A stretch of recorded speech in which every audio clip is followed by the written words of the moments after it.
Exactly happened there in the first quarter that allowed you guys to come out to such a slow start and fall behind by 20? And then how did you guys flip the switch in that second and third quarter?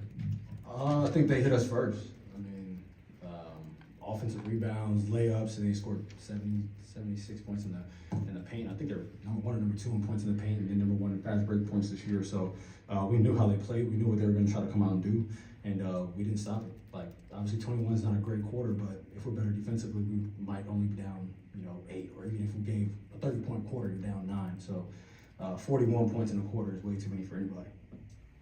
Hey guys, Coach just said that you guys are not locking in on the details, and that's possibly why you guys are slipping in some of these games that are very close. How do you guys lock in better?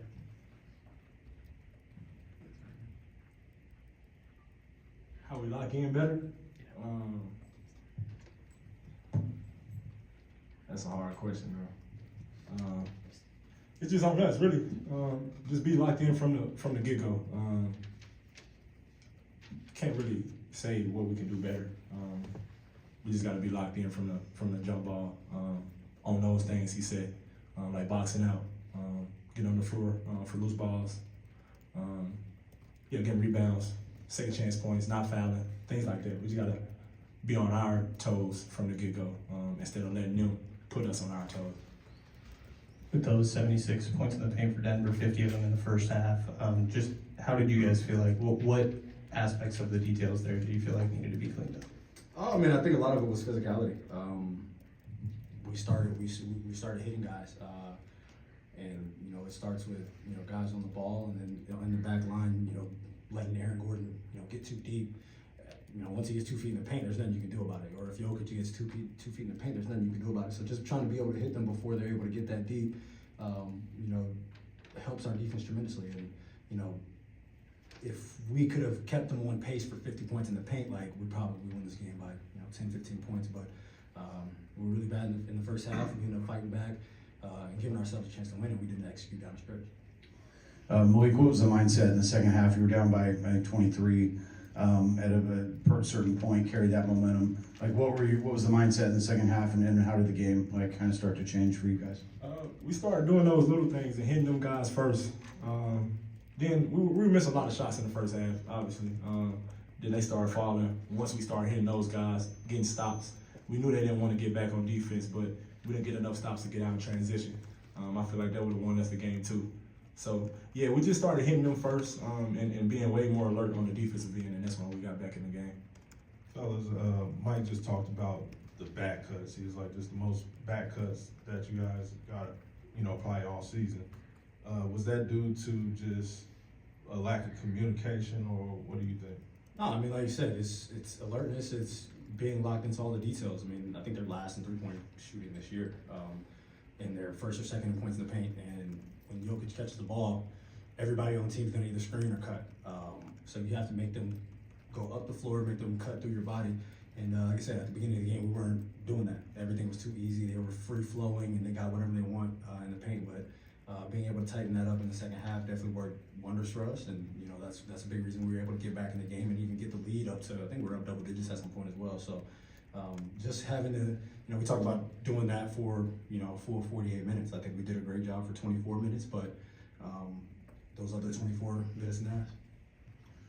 There's 12 players had 10 or more points in this game, including Jamal Murray, who had 28. Can you talk a little bit about him? Because, with all due respect, he is part of that Kentucky connection.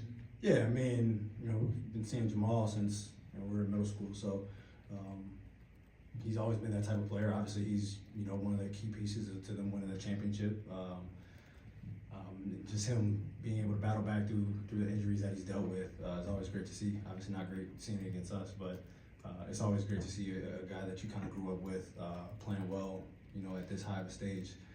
So it's always good to see him healthy, especially seeing the stuff that he went through.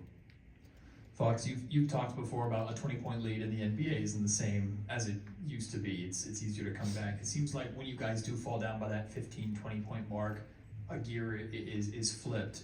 Is it hard to create that energy, or how do you create that energy without, I guess, getting into that desperation mode for this team? I mean, I don't even think it's about energy. It's about being focused. It's about all the little things. And I mean, like the previous 5 or 6 games or so, I think we won at a lot of those small details, and like even the Spurs loss that we had, we won at every detail besides guarding the 3-point line, and that ultimately lost us the game.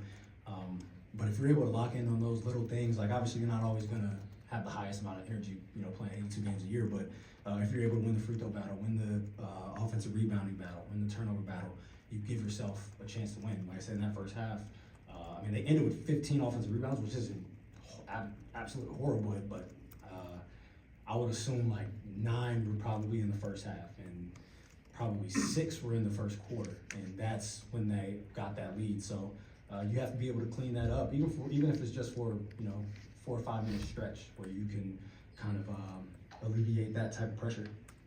Last one. Darren, looking at the Domas and Jokic kind of head-to-head matchup there, like 2 of the best centers in the league, how are they the same? How are they different? And just how gifted and talented are those 2 guys? Yeah, obviously they do a lot of the same things, but do them extremely differently. But they're both extremely big bodies, extremely talented guys who get their teammates involved. I think they're both better defensively than given credit for. And every time we play them, it's a battle. They're both extremely physical and they go at each other. Neither one of them shy away from any type of contact or playing against another elite center. So having Domas on your side is always, you give yourself a chance to win. And obviously having Jokic on their side gives them a great chance to win.